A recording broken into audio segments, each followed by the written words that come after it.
좋아하는 가수 중에 여러 가수들이 있지만 저는 악동 뮤지션을 굉장히 좋아합니다. 너무 좋아해서 음악은 잘 듣지 않습니다. 왜냐하면 음악을 들으면 너무 중독성이 강해가지고 머릿속에 계속 떠올라요. 특히 그 음악들은. 그래서 가끔만 듣는데 그 가수 자체를 좋아합니다.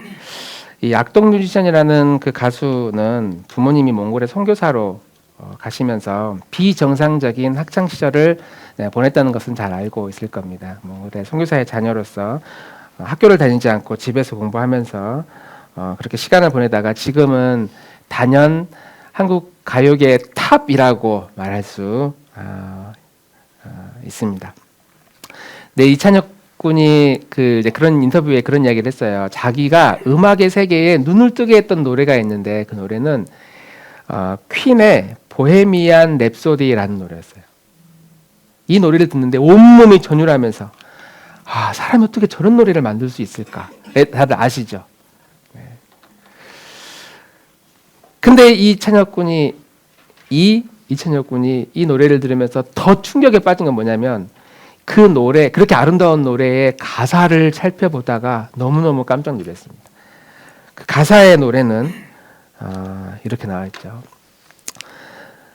열심히 연습했는데 차마 노래는 못 부르겠고 Mama just killed a man. 한국말로 엄마 방금 한 남자를 죽였어요. 총을 그 남자의 머리에 대고 방아쇠를 당겼죠. 그는 지금 죽었어요. 아닌가요?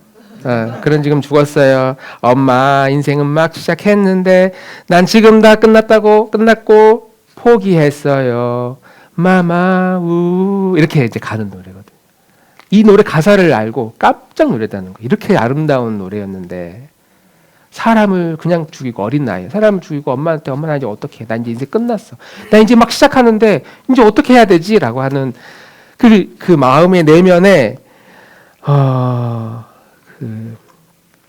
인생을 체념한 어린 나이에 인생을 체념하고 이제 내 인생은 끝이다.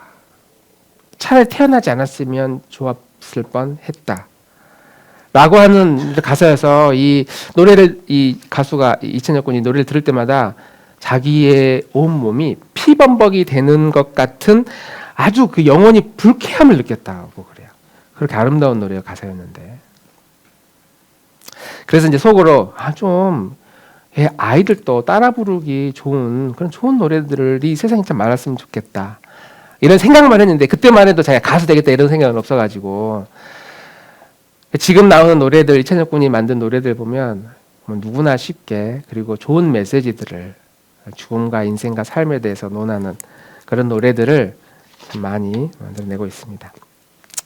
이 퀸이 부른 보헤미안 랩소디라고 하는 이 노래의 주인공, 사람을 방금 죽인 그 주인공이 오늘 이 자리에 앉아있는 우리들이라고 한번 상상을 해서 적용을 한번 해보면 어떨까요? 내가 이 끔찍한 사건의 주인공이야.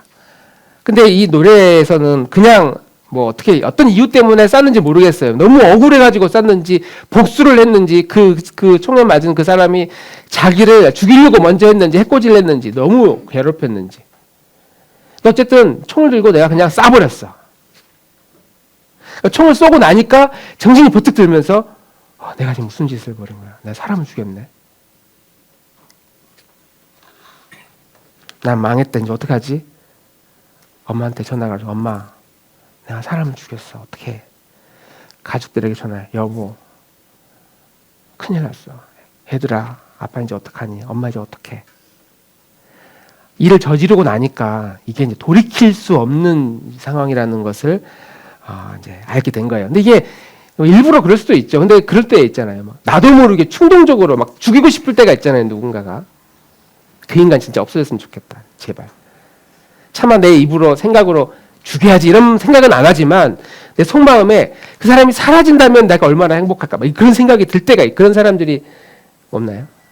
그런 사람들이 있을 때가 있습니다. 근데 이제 그런 변명은 이제 필요 없어. 어쨌든 사람을 죽였기 때문에 내가 나의 어떤 행동으로 인해서 그 사람이 죽였기 때문에 사람을 죽이고 어쩔 줄 몰라는 그 사람의 이 노래의 가사의 주인공, 그 주인공의 그 심정을 우리가 생각해 본다면 너무 끔찍할 거라고 생각합니다. 근데 그런 사람을 죽이고 어쩔 줄 몰라는 이 보헤미안 랩소디라는 노래의 가사의 주인공과 똑같은 심정을 가진 사람이 오늘 우리가 읽은 성경의 본문에 등장합니다. 저희가 지금 12월 한 달 동안 구약 성경에 나와 있는 그 도피성에 대한 말씀을 계속 설교를 하고 있는데요.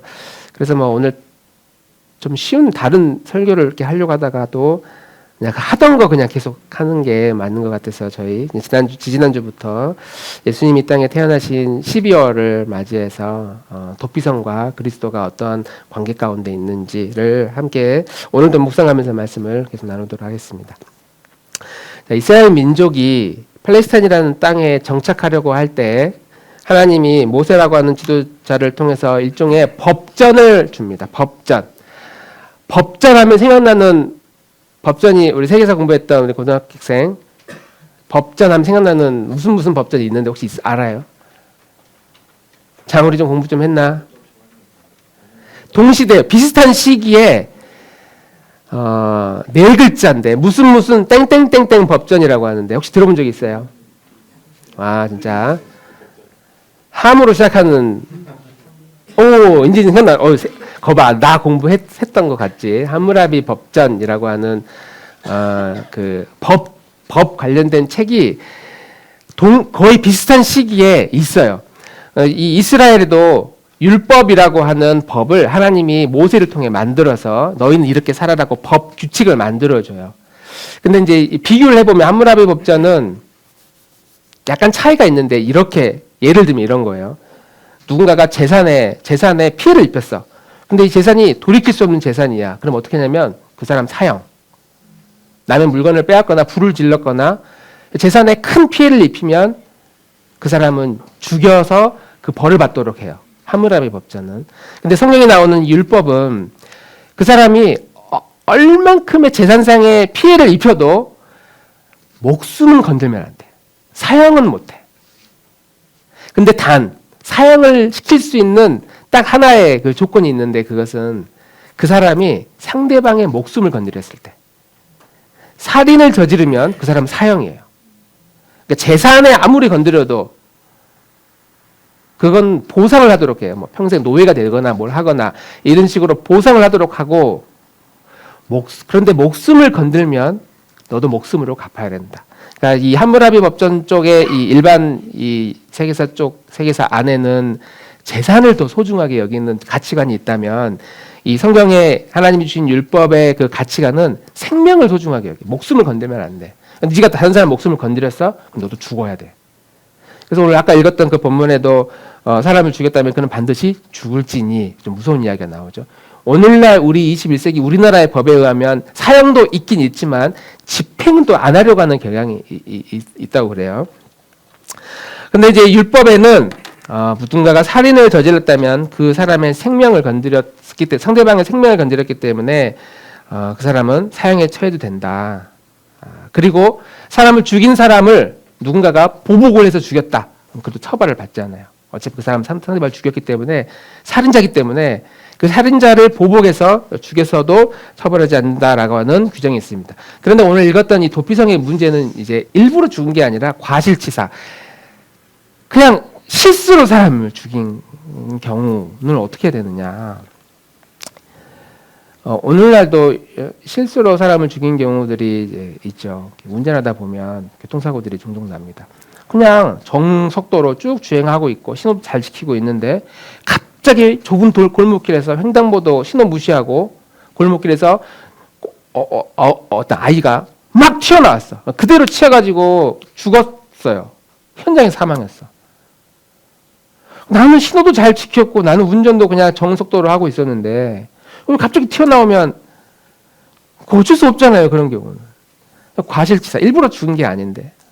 근데 그 죽은 아이의 부모의 입장에서는 그 운전하는 그 사람이 우리 아이를 죽였다는 생각 때문에 얼마나 분노하겠어요. 그래서 법을 바꾸고 이런 이야기도 있지만 그런 상황들이 이제 있을 수 있다. 뭐 아파트 건설 현장 꼭대기에서 실수로 이렇게 일을 하다가 공구를 떨어뜨렸어요. 근데 하필 떨어진 그 공구에 머리를 맞아서 머리 하이바가 깨지면서 그 자리에서 사망 사고가 일어났어요. 일부러 죽은 게 아니고 사고잖아요, 이런 것들은. 오늘날도 이런 사고들이 있으면 법적으로 제재를 가하긴 하지만 어느 정도 참작을 의도성은 없었다. 이런 일도 있었다고 그래요. 길에서 쓰러진 사람, 어떤 사람이 쓰러졌는데, 아유, 내가 도와줘야지 가가지고 막 CPR, 심비수행술을 막 했어요. 했는데 사람을 살려야겠다는 너무 급한 그 마음에 갈비뼈가 몇 개가 부러졌어. 근데 그 부러진 것 때문에 나중에 그 사람이 그 합병증으로 사망했다고 그래요. 며칠 있다가. 죽은 사람을 살려주려고 막 도와줬는데 그 사람이 도와주는 그 동기 때문에 사망을 했어. 그러니까 실제로 이런 일들이 우리 주변에 일어난다는 말이죠. 여기 있는 우리 누구도 예외가 아니라 오늘 집에 가면서 어떤 사고 때문에 우리가 누군가의 생명을 건드릴지 그냥 친구를 툭 밀었는데 그냥 쓰러져가지고 하필 쓰러진 그곳에 이만한 쇳덩어리가 있어가지고 찍혀서 죽을 수도 있는 일인 것이죠. 누구에게나 일어날 법한 일. 그러니까 성경의 율법에서 특히 구약의 3,4천 년 전에 만들어진 이 율법에는 그런 사람들은 재판을 공정하게 받도록 이제 해야 된다. 누군가가 보복을 할 수 있기 때문에 죽였으니까 보복을 할 수 있기 때문에 의도성이 없다면 그 사형을 면제해 주도록 하는 내용이 오늘 읽은 본문에 나와 있습니다. 근데 이제 이거는 사람을 실수로 죽인 사람의 입장이고 실수로 죽이든 의도가 있든 그 죽임을 당한 그 사람의 가족의 입장에서는 저 인간이 우리 아빠를 죽였어. 내 아이를 죽였어. 그냥 밀었는데 계단에 굴러 떨어져가지고 민 것도 아니야. 그냥 뒤에서 밀어가지고 자기도 밀렸는데 그 아이가 굴러 떨어져가지고 죽었어. 그러면 그 죽은 사람의 가족 입장에서 부모 입장에서 얼마나 화가 나겠어요. 죽이고 싶지.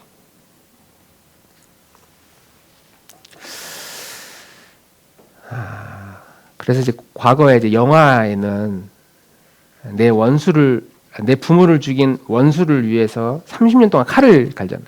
내가 이날을 기다려왔다 하면서. 그렇게 복수의 복수가 계속되는 이 세상이 되기 때문에 성경은 그런 복수를 끊기 위해서 그 사람을 일단 안전한 곳으로 피신하도록 해서 이스라엘의 저 세로로 흘러가는 저 물이 요단강인데 그 요단강의 오른쪽 왼쪽 각각 세 군데에 성을 하나씩 지정해가지고 실수로 사람을 죽인 자들은 저 성에 들어가면 일단 목숨은 부지한다.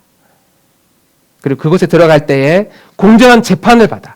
대제사장과 그곳의 장로들을 통해서 실수로 사람을 죽였는지 일부러 죽였는지 그것을 검증을 받도록 해서 그 사람이 의도가 없었다는 것이 명확해지면 증인도 나오고 증거도 나오면 그 성 안에 들어오게 해서 생명을 부지하게 합니다. 왜냐하면 바깥에 나가면 복수하려고 하는 자들이 분명히 있기 때문에 그들로부터 안전하게 이 도피성 안으로 그들을 들어오게 해서 보호를 해주는 제도가 이 도피성 제도였습니다. 오늘 집에 가다가 우리가 실수로 사람을 죽였습니다. 실수로, 정말 실수로. 그러면 이제 너무 무섭겠죠? 어떻게 하지?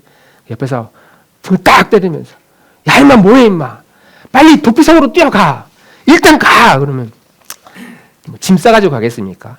막 무서워서 허겁지겁 갑니다. 이스라엘 전역에서 아무리 멀어도 50km 안에 저 성이 다 한나절만 뛰어가면은 갈 수 있는 거리에 이 도피성이 있었다고 합니다.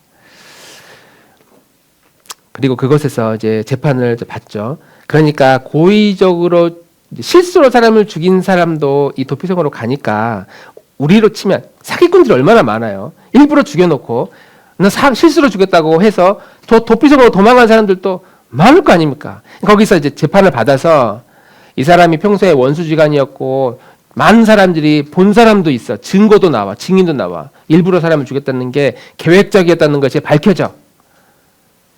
그러면 못 들어가요. 쫓겨나는 거죠.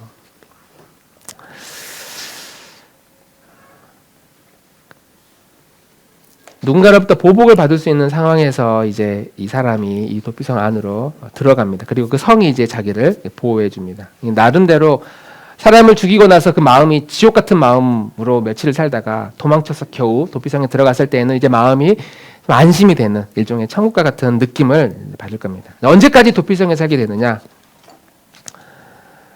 아이고, 막 넘어가네요. 도피성으로 들어가요. 재판을 받죠. 뭐가 이렇게. 언제까지 그곳에서 살 수 있느냐면 그 성 안에 있는 대제사장이라고 하는 분이 있는데 이 대제사장이 세상을 떠날 때까지는 그 성 안에 머물러야 하고 집으로 돌아갈 수가 없는 규정이 있습니다. 저는 이제 이 상황에 대해서 생각할수록 너무 웃기고 좀 황당한 이야기, 이 상황들이 막 펼쳐져요. 자, 여기는 우리가 어떤 사건에 연루가 돼가지고 고소를 당하고 막 쫓김을 당해. 그런데 그 도피성이라고 하는 어떤 공간이든 어떤 환경 안에 들어가면 일단은 보호를 받는데, 그래서 우리가 도피성 안으로 들어갔어요. 일단 뭐 그런 거 있죠. 재산을 갑자기 다 뺏길, 압류당할 막 그런 상황이 생겨. 그러면은 큰일 났다. 어떻게 하지 하면서 막 빨간 딱지 붙을 때에 이건 그런 거 있잖아요.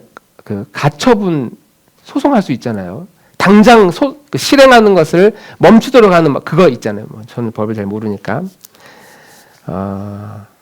그런 식으로 도피성에 들어간다는 것은 나에게 닥칠 당장의 어려움으로부터 내가 피하는 상황입니다. 근데 이제 들어갔어요. 그 6개의 성 안으로 사람들이 이제 들어갑니다. 그곳에서 바로 못 나가고 대제사장이 죽어야만 나갈 수 있는데 그곳에 도피성에 모인 그 사람들이 몇 명이나 됐을까? 그리고 그 모인 그 사람들이 웃기잖아요. 그 성의 가장 큰 어른, 그냥 제사장도 아니고 대제사장, 많은 사람들이 우러러보고 존경하는, 그리고 예배 드릴 때에 가장 경건하고 가장 거룩한 신분을 가지고 있는 대제사장이 죽기만을 바라요.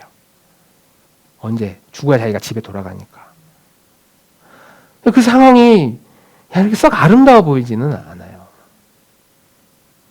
몇 명이나 또 그런 사람들이 성 안에 모여 있을까요? 제가 이제 계산을 해봤어요. 우리나라 인구가 4천만 명이라고 치고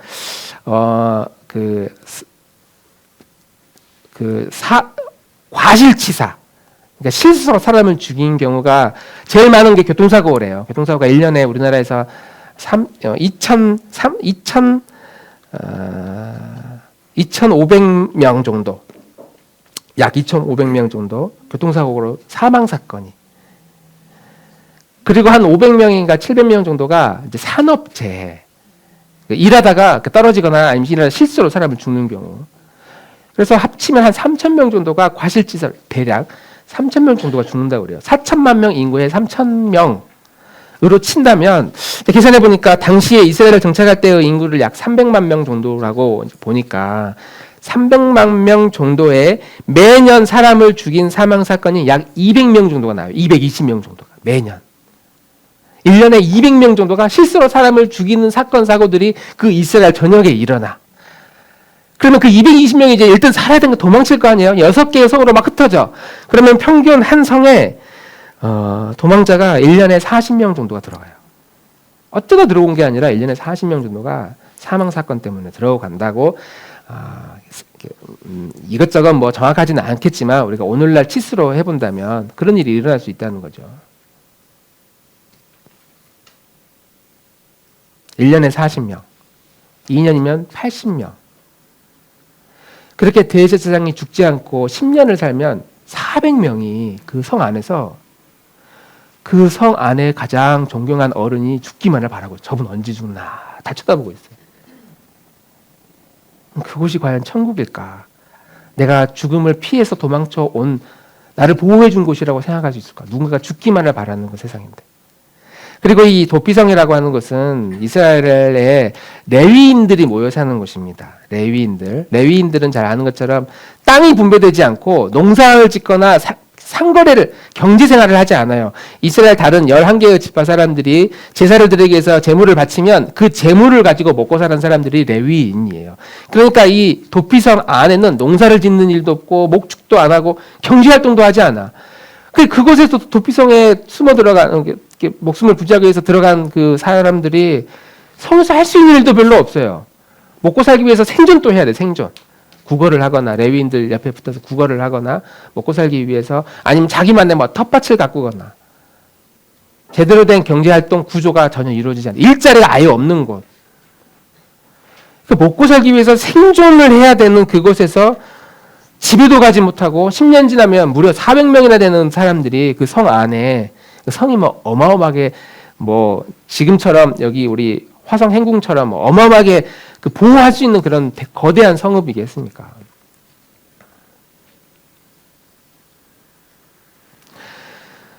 생존을 해야 되는 그런 상황에서 가장 그 성에 존경받는 어른이 죽기만을 바라는 그런 공동체를 꾸리며 사는 곳에 과연 마음의 기쁨이 있을까? 행복이 있을까? 거꾸로 대지세상의 입장에서 아니 오늘날 우리 중에 누가 우리를 한 명만 나를 싫어해도 싫어하는 사람이 딱 한 명만 있어도 그 사람이 가는 곳마다 나를 욕하고 다녀. 그건 뚜껑 열릴 일이잖아요. 그 사람 많지도 않아. 한 명만 있어도 잠자다가도 막 잠이 벌떡벌떡 일어나 깨요. 계속 나를 험담하고 다니고 날 욕하고 다니고 막 날 죽이려고 하고 이유도 없이. 그런 사람이 우리 한 명만 있어도 내가 써놓은 글에 댓글만 나쁜 악플을 달아도 우리는 기분이 나쁘고 너무나 불쾌한데 대제사장의 입장에서는 400명이 10년 지나는 동안 이 성 안에서 내가 죽기만을 바라고 있어. 아이고 어르신 잘 대제사장님 밤새 잘 주무셨습니까? 라고 인사하는데 기쁘지가 않아. 밤새 별일 없었는지 별일 있기를 바라는 사람들이 나를 그렇게 쳐다보고 있을 때 이 대제사장의 입장에서도 마음이 과연 행복했다고 말할 수 있을까?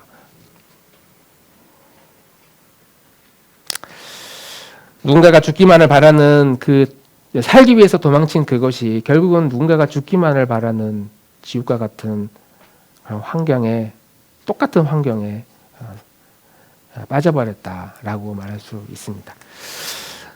우리는 살다 보면은 의도하지 않게 누군가에게 상처를 입히는 그런 삶을 살아갑니다. 의도하지 않아요. 근데 그게 내 개인의 어떤 의지와 상관없이 어떤 조직의 환경 때문에 어쩔 수가 없는 경우가 있어요.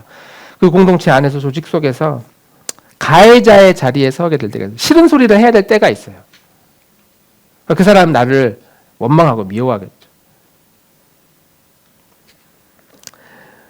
그리고 그런 환경이 누적될 때마다 그런 스트레스 받는 삶에서 좀 도망치고 싶다. 벗어나고 싶다라고 하는 그런 마음이 많이 들기 마련입니다. 그 사람이 어떤 직장 생활 속에도 그럴 수 있고 부모라고 하는 신분에서도 그럴 때가 얼마든지 있습니다. 그 사람들은 저마다 도피성을 만들어가지고 각자의 도피성을 만들어서 이제 숨어 들어가기 시작해요. 나만의 도피성. 왜냐하면 사는 게 내 의도와 다르게, 내 의지와 다르게 사는 게 너무나 힘들다는 것을 살아가면 갈수록 우리 느끼잖아요. 그럴 때마다 자기만의 도피성을 만들어가지고 거기에 숨어 들어가. 어떤 사람은 일로 들어갑니다. 일 열심히 해가지고 그 일 가운데 더 열심히 살고 더 바빠지고 그래서 내가 성과를 내면 내가 좀 더 만족하게 되고 괜찮아질 거야. 그래서 일이라고 하는 그 도피성을 만들어가지고 내 인생을 갈아 넣어버려. 몰입해요. 평생 그 일자리로 살아갑니다. 그래서 그 일이 나를 지켜주고 내 몸이 안전하게 보호받을지는 몰라도 거기에서는 마음의 쉼과 평안을 느낄 수가 없죠. 마음이 늘 분주하니까. 어떤 사람은 돈, 재물 이런 걸 이렇게 만들어 가지고 인생의 목표로 대부분 사람들이 돈과 재물을 인생의 목표로 삼고 살아가죠. 그게 나를 지켜줄 것이다. 통장의 잔고가 공이 하나 더 붙어가는 것을 보면서 내 노후가 난 괜찮아질 것이다. 그리고 그렇게 계속 돈을 모으고 하다 보면 돈의 속성상 라인이 없잖아요. 돈 라인이. 내가 어느 정도 모아지면 내 인생이 좀 이제 만족할 거다라고 우리는 생각하지만 그 선에 서는 순간 비슷한 부류의 사람들보다 더 치고 나가는 사람들이 눈에 보이기 시작해서 끊임없이 지금보다 조금 더 쌓여야만 겨우 만족해지는 이 돈의 속성 때문에 재산이 아무리 늘어도 결국 만족할 수 없다. 조그만 빌딩 하나만 있으면 좋겠다라고 해서 빌딩이 있으면 그 옆에 더 큰 빌딩이 눈에 들어오게 되고 좀 재산이 있어서 재산을 좀 더 모아야겠다라고 생각하는 순간 어느 순간 그 재산이 막 사라지고 없어지고 그런 걸 느낄 때마다 그 불안감 때문에 더 많은 재산을 모아야 되겠다는 그런 나만의 도피성을 향해 부지런히 사람들이 달려가고 있습니다. 불안하기 짝이 없는 도피성이라고 말할 수 있어요. 우리 학생들이 가장 많이 느끼는 도피성 뭐가 있을까요? 장우리는? 좀 어려운 비유이긴 한데 나만의 도피성 뭐 대부분 뭐 게임 같은 거 뭐 그런 거예요. 아니야, 난 아니야. 난 아니야. SNS 지금은 아니야. 한때 우리 그럴 때가 있어요. 통제 안 되는 거. 근데 내가 통제를 안 되기 때문에 통제 안 되는 SNS나 이런 게임에 우리는 중독은 아니야. 근데 정말 중독에 빠지. 부모님이 조금만 건드려도 게임하고 있을 때 건드려도 뭐 쌍욕을 하는 그런 사례들이 막 우리 주변에 있잖아요. 그런 아이들은 그런 게임이나 SNS가 자기만의 도피성을 만들어서 그리 숨는 거예요. 자기 자신을. 좋은 회사에 취업하면 나를 보는 평가가 달라질 거야. 좋은 그런 회사를 인생의 목표로 삼고 그걸 나만의 도피성으로 여겨서 부지런히 그것을 향해 달려가는 것이죠. 좋은 사람을 만나면 내 인생 행복해지겠지. 그것이 일종의 내가 만들어가고 있는 나의 도피성이라고 말할 수 있습니다.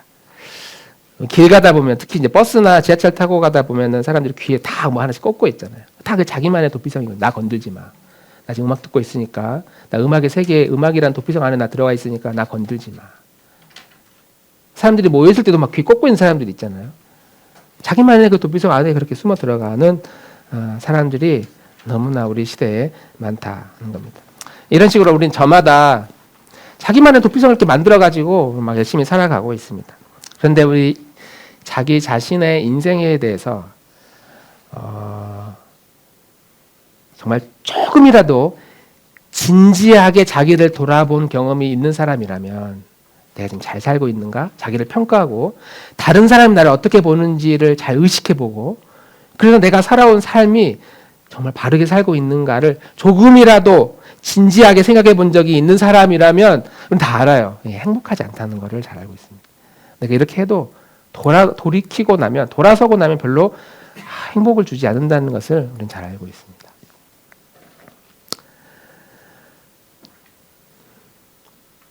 그래서 우리의 영혼은 눈에 보여지는 그런 환경으로 나만의 도피성을 삼으려고 하다가도 언젠가 그것이 지루해질 때, 시시하다고 느낄 때, 돈도 필요 없다, 사람도 필요 없다, 회사도 필요 없다.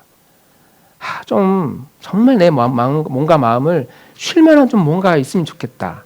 라고 하는 우리의 영혼의 본능 가운데는 우리의 영혼이 찾고 있는 그런 도피성이 우리 안에 모든 사람들의 마음 가운데는 있다라고 하는 거예요. 그게 뭔지는 모르겠는데 좀 그런 게 있다면 나 좀 그곳에 가고 싶다. 그렇게 내 마음을 쉬고 싶다. 누군가가 내 인생을 책임져 줄 만한 어떤 곳이 있다면, 어떤 환경이 있다면, 어떤 사람이 있다면, 어떤 공동체가 있다면 제발 그렇게 되면 좋겠다. 누가 내 인생을 좀 해석해 주기를 바라는 사람들이 있다는 거예요. 그래서 이 도피성 안에 있었던 그 수백 명의 도피자들이 그 마음속에 그거예요. 저 대제사장 빨리 좀 죽었으면 좋겠다. 저 사람만 죽으면 내 인생 이제 끝나는데. 그게 인생의 목표가 돼가지고 성 안에서 10년, 20년 살아가고 있더라라고 하는 것이죠.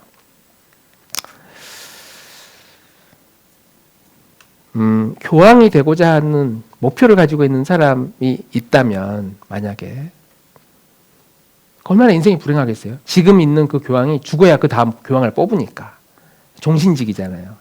스스로 물러나지 않는 한. 그러니까 그 교황이 죽어야 나에게 기회가 찾아와. 그러니까 교황이 죽었다고 할 때 막 사람들이 슬퍼할 때 속으로 나에게 이제 드디어 기회가 오는가? 라고 생각하는 그 사람의 마음이 과연 천국이겠느냐? 종교인으로서 과연 건강한 마음이라고 말할 수 있겠느냐라고 하는 것이죠.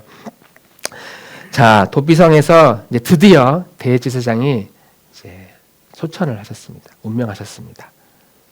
그리고 그동안에 누적되어 온 도피자들이 이제 드디어 다 사면을 받고 고향으로 돌아갈 수 있게 되었어요. 생각해보면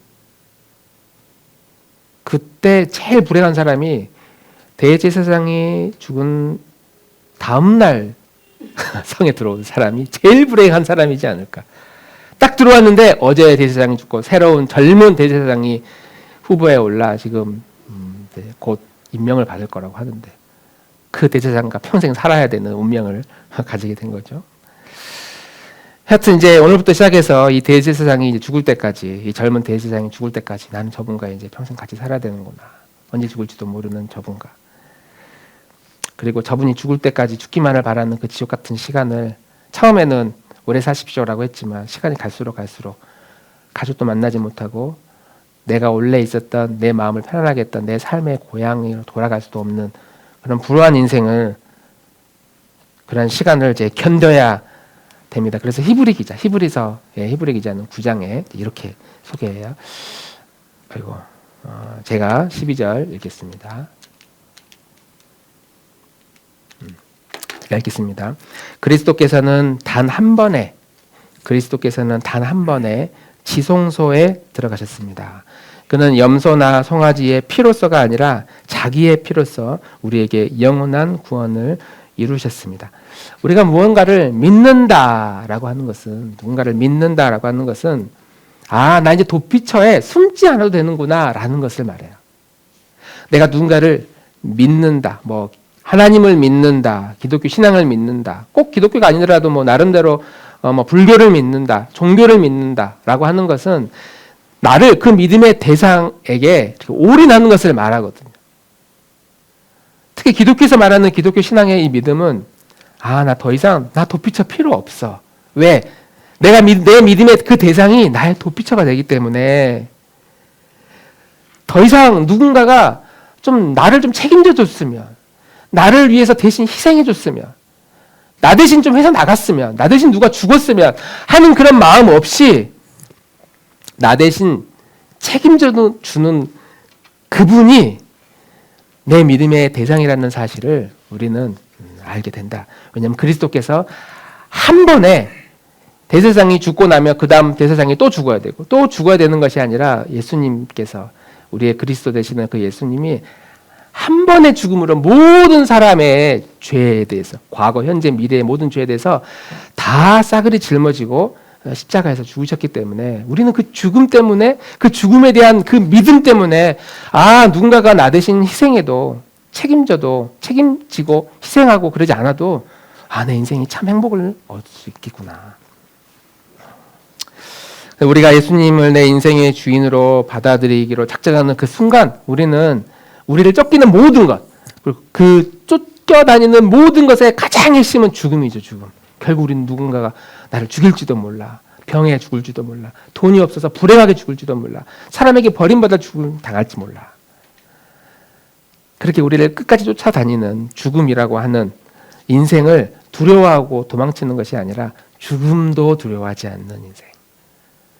예수님께서 단번에 우리를 위해 죽으시고 부활의 생명으로 우리를 주셨기 때문에 우리는 주님을 받아들이기로 작정한 그 순간 죽음을 피해 나만의 도피처를 향해 도망다니는 그런 인생이 아니라 이런 생명에 대한 풍성함을 가지고 그것을 누리면서, 혹시 주변에 이 생명이 없는 사람들에게 이 생명이라는 게 있어 하면서 나누어 주면서 살아가는 그런 풍성한 인생을 우리에게 허락해 주셨다라고 하는 것이죠. 이 세상에서 도피성과 같은 그런 인생, 세상에 내 인생에 뭔가 문제가 해결되어지기만을 바라는 그런 삶을 살 것인가? 그리고 하나 해결되면 또 해결되기를 바라고, 또 해결되면은 또 하나 해결되기를 바라는 그런 인생을 살 것인가?